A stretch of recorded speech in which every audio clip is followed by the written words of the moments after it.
lá thu nhẹ rơi rơi, nắng thu vàng phai phai, ai về âm thầm nẻo cũ bâng khuâng tình thu.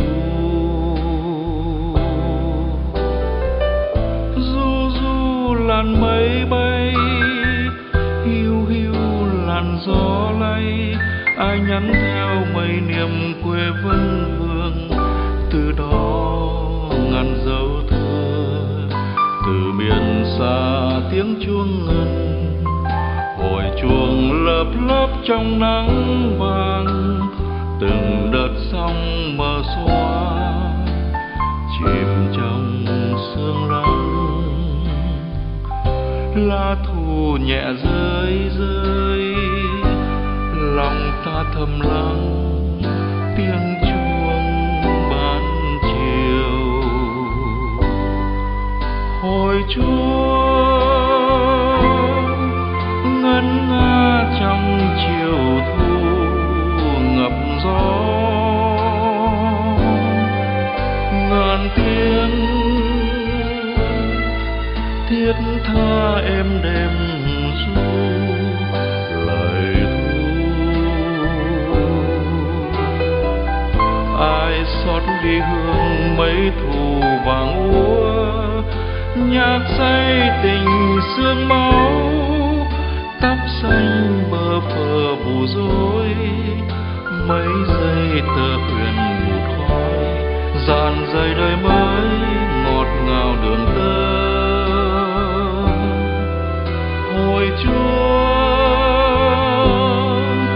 ngân vang trong chiều thu, gợi nhớ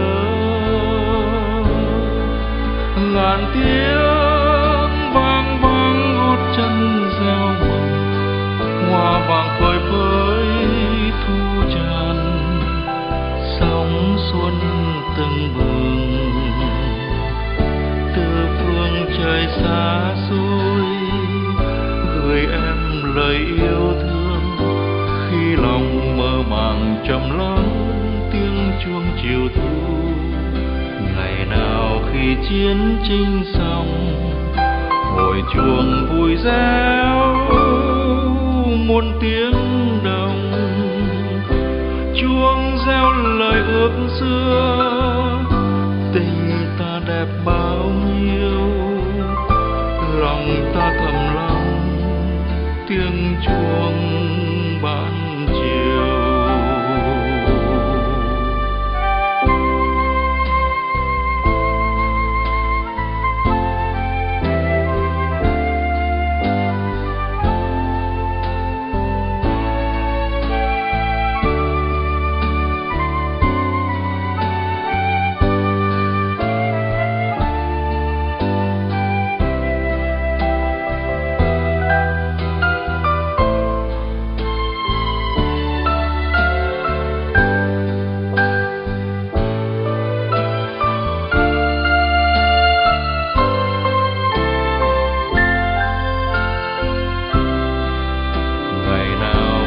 Chiến tranh xong, hồi chuông vui réo muôn tiếng đồng, chuông reo lời ước xưa, tình ta đẹp bao